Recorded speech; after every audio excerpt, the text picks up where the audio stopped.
Who should the Mavericks want to play in the first round of the NBA playoffs with the 5th seed on the line and an opportunity to lock up a top 6 seed in their final 2 games of the season? This is the Gray Area right here on Kevin Gray Sports. My name is Kevin Gray. You can find me on Twitter, Facebook, and Instagram at Kevin Gray Sports. Be sure to hit that subscribe button for all things Kevin Gray Sports here on YouTube. And you can catch me on your home of the Dallas Cowboys and Texas Rangers, 105.3 The Fan. The Dallas Mavericks are a season-high 12 games above 500 at 41-29, 32-15 in their last 47 basketball games, and 11-3 overall in their last 14, are currently sitting as the 5th seed in the Western Conference. They got a gift from the Phoenix Suns as they defeated the Portland Trail Blazers to allow the Mavericks to jump back into the 5th seed with the final 2 games remaining against the Toronto Raptors and the Minnesota Timberwolves. This Mavericks team, who's used 28 different starting lineups this year, have an 8.2 net rating in their last 10 games and continue to play terrific basketball. You've seen the return of Kristaps Porzingis, who had 19 points in his return against the New Orleans Pelicans, with 17 of those coming in the first half. Luka Doncic had 33 points in 31 minutes in that game against the Pelicans also. But the question is, who should the Mavericks want to face in the first round of the NBA playoffs? As the season, if it were to end today, the Mavericks would be taking on the Denver Nuggets. If they do wind up slipping to the 6th seed, they'll run it back with the Los Angeles Clippers from an epic series that you saw in the bubble this past season. Now, obviously, this team and the Mavericks aren't afraid of either the Clippers or the Nuggets. For a team in Luka Doncic and the Dallas Mavericks, 2-1 this season against the Los Angeles Clippers, including an epic 51-point beatdown in Los Angeles. The question is, will Kristaps Porzingis be what he was in the bubble, where you remember he tore his meniscus in game number 1, but survived to play a couple of games in the series, and in game number 3 of that series in Orlando, had 34 and 13 against the Los Angeles Clippers in his best game in that series.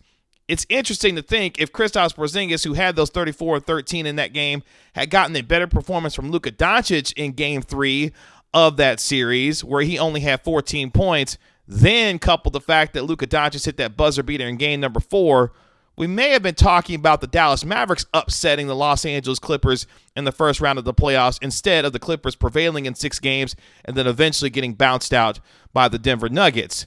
This is a team, of course, in the Mavericks, who I mentioned, 51-point beatdown this season inside of Los Angeles. But the way that the Clippers have been playing this year, obviously with a re-energized and reinvigorated Paul George, Kawhi Leonard, also Ivica Zubac, who's been killing the Dallas Mavericks, especially on the glass this year. This is a deep, talented Clippers team that has a chance to win a championship this year and present a terrible matchup at times for a Mavericks team that has trouble defending. We've seen this Mavericks team really be bad on the defensive end at times this year, and when you've got 2 perimeter players that can go to the basket and hit shots in a variety of ways in Kawhi Leonard and Paul George, that could be a major problem for them. Here is Luka Doncic talking about the importance of, look, no matter who we face in the playoffs, we've got to beat everybody to get there. Here's what Luka Doncic has to say with respect to how this looks playoff-wise for the Mavericks.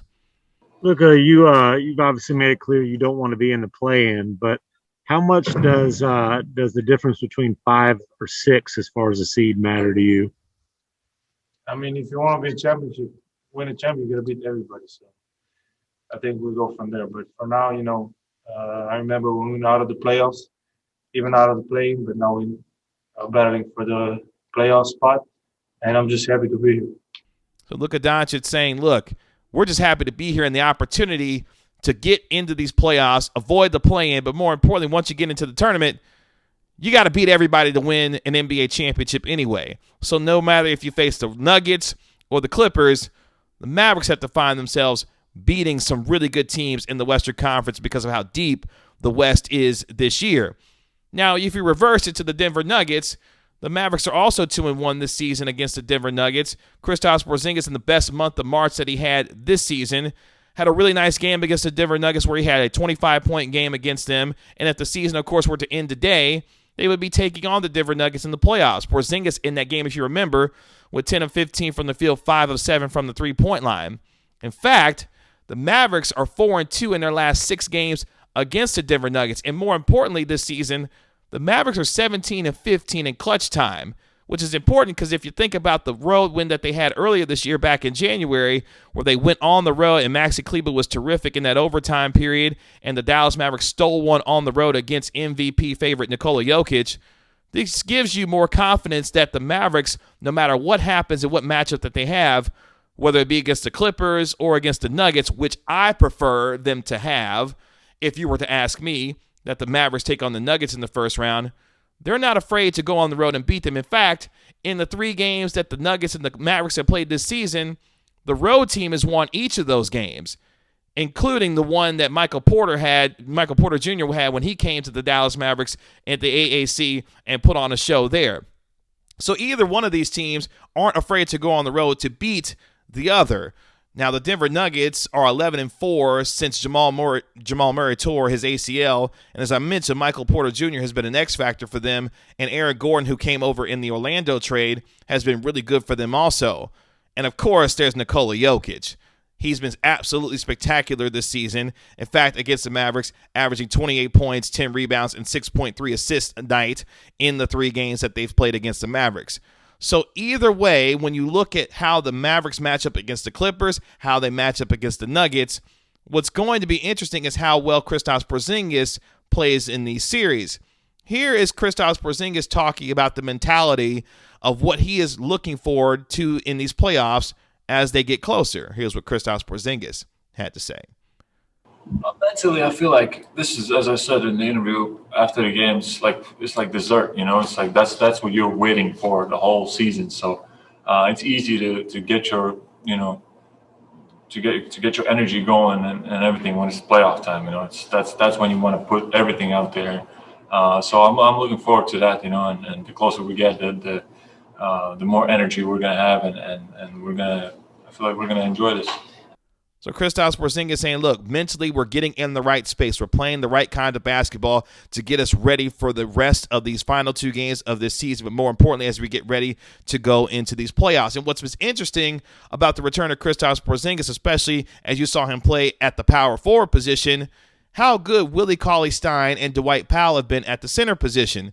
Now, Dwight Powell, of course, is an undersized center, but his rim running and his energy and hustle on the defensive end have really sparked this Mavericks team to play extremely well on the defensive end, especially Willie Cauley-Stein having some spot starts at the center position also. He has been terrific on the defensive glass, providing some block shots and some rim running of his own, rolling and cutting to the basket for Luka Doncic to make things easy on the offensive end. So when you start thinking about the matchups between the Nuggets and the Clippers, the ability for the Mavericks to be much more physical inside in the paint with Dwight Powell and Willie Cauley-Stein, especially when you're going up against a really good rebounding team in the Los Angeles Clippers. Also, when you're taking on the Denver Nuggets, Kristaps Porzingis' ability to stretch the floor from the three-point line, shooting the 3-ball, pulling Jokic away from the basket, you could see how the Mavericks could upset either the Clippers or the Nuggets in a first-round series.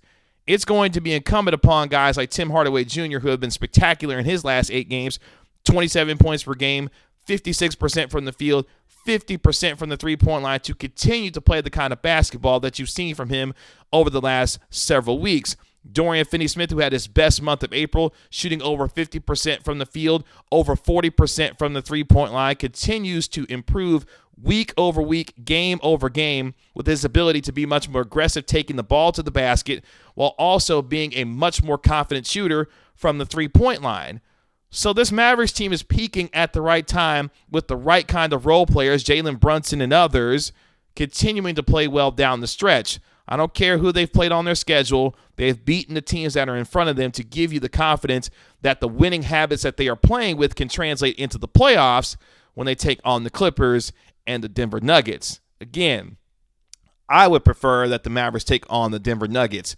This is a team that obviously has a lot of good friends in between them with Nikola Jokic and Boban Marjanovic and Luka Doncic and Kristaps Porzingis, and these teams know each other very well. But more importantly, the Mavericks are 4-2 in their last 6 games against the Denver Nuggets, so they're not afraid to take on the Nuggets in their building or vice versa.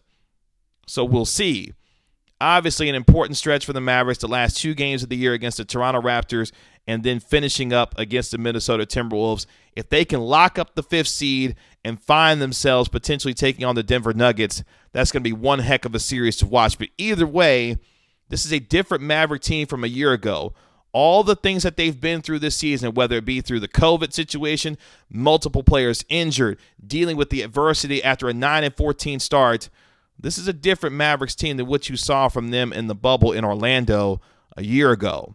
This team is better in clutch time, but more importantly, playing with the kind of togetherness, and now with the return of Kristaps Porzingis, the talent they need to potentially upset the Clippers or the Nuggets in the first round of the playoffs. We shall see as the NBA season comes to a close for the Mavericks this season. You can find me on Twitter, Facebook, and Instagram at Kevin Gray Sports. Be sure to hit that subscribe button for all things Kevin Gray Sports here on YouTube. This has been another episode of The Gray Area. We'll talk to you later. Peace.